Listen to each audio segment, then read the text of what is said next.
What did POTS take from you? I bet everyone in here is listing off a list of things: hobbies, friends, milestones, and so much more. I am no different. POTS changed my life. Overnight, my life was completely taken by this cruel syndrome. I am sure everyone can relate. Even on my best days, I go to the store and I immediately look for the closest seat and restroom, just in case I feel that fainting episode coming on. Does anyone else just dread buffets? Just the other day, I was at an event and saw that they had a buffet. My fiance immediately knew he would be holding 2 plates. There are many other things I started to dread: stairs, traveling, working, school, social interaction, and so much more. All of these things slowly were taken away from me by my illness. I am sure some of you have been thinking, well, she's healthier than me, or my symptoms are way worse, etc., etc. But I want to stress how sick I really was.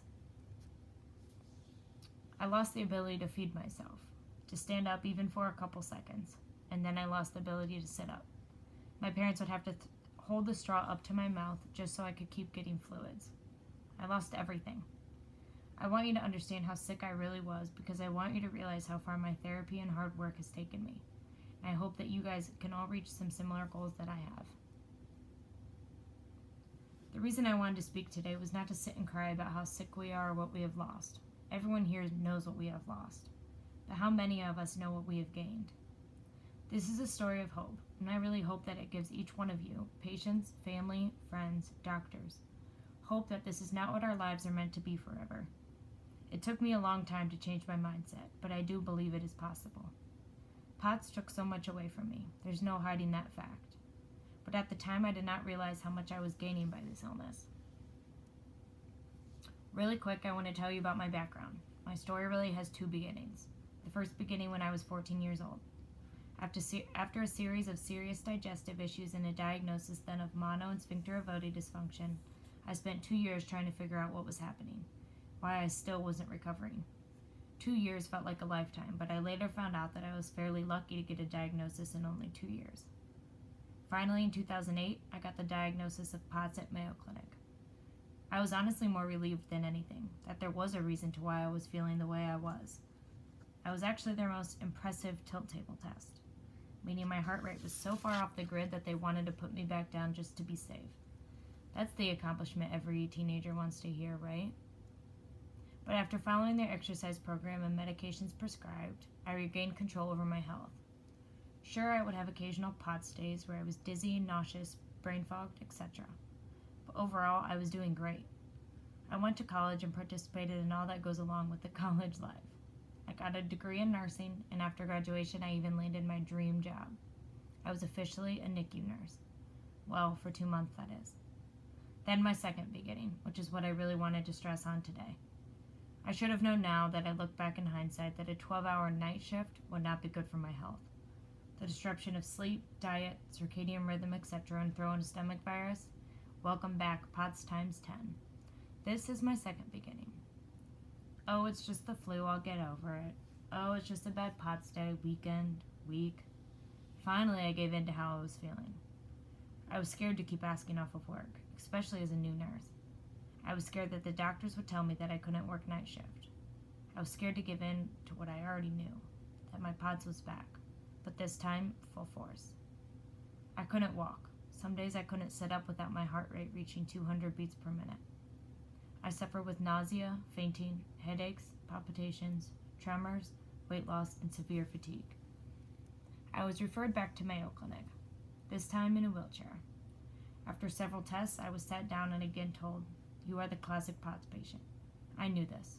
I felt defeated. Will this be my life forever? A constant battle with my physical and mental health? I broke down, again and again. I wanted to work. I wanted to be a wife and mom someday. I wanted to run. I wanted to go out with my friends. I wanted to celebrate birthdays and other milestones.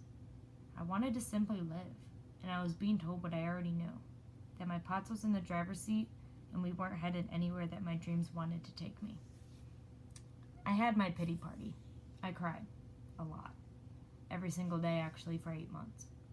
My lowest moment, when I was so weak my parents ended up moving my mattress into the family room next to the bathroom in hopes that I could crawl there by myself. Some independence, huh? My younger brother was visiting from college and I was mortified. I couldn't make it. I crawled on my hands and knees, and then that became too hard, so I tried scooting with my elbows, and soon those gave out. I laid face first in the family room carpet and cried. I was done. My body was failing me. And then I read something that changed my life. And if you get anything from my speech today, I want you to really listen to this second part. Why this story is a story of hope, and why I'm up here able to stand and tell my story. This was one of my favorite quotes.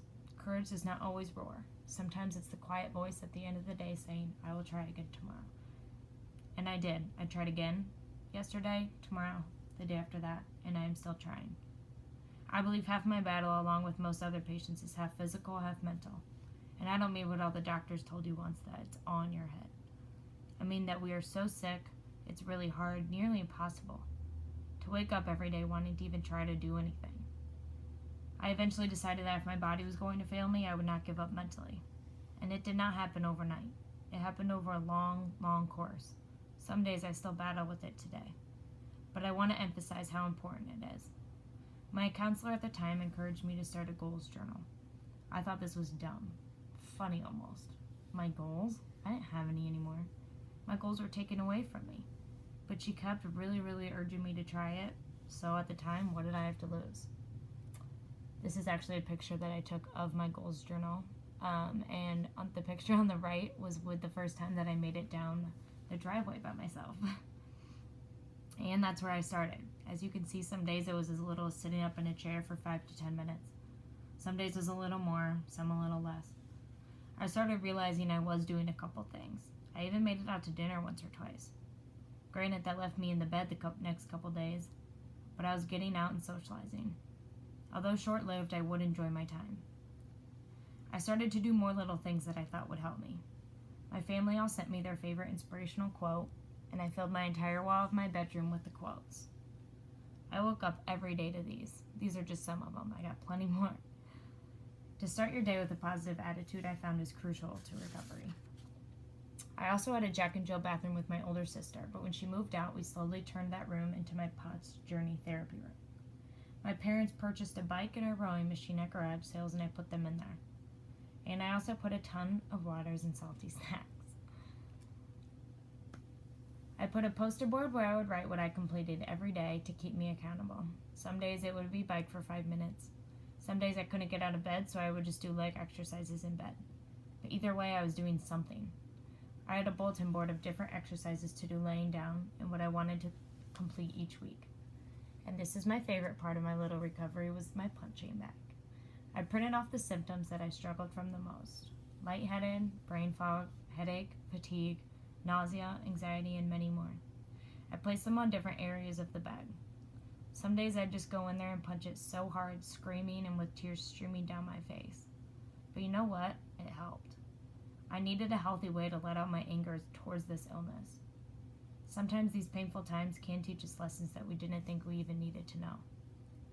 I slowly started to see progress, and very slowly. I'd take 1 step forward, 3 steps back, some weeks, most weeks. But the important part was to keep going. It's a slow process, but quitting doesn't speed it up. I never stopped. It does not matter how slowly you go as long as you do not stop, and that I found is the key to this illness. We get stuck in this rut, that's kind of like, well, if I can't do this, why keep trying? This is my life now, I'll just accept it and never strive for more. I was there. I sat there, had my pity party for a while, but I realized that I was meant to do more.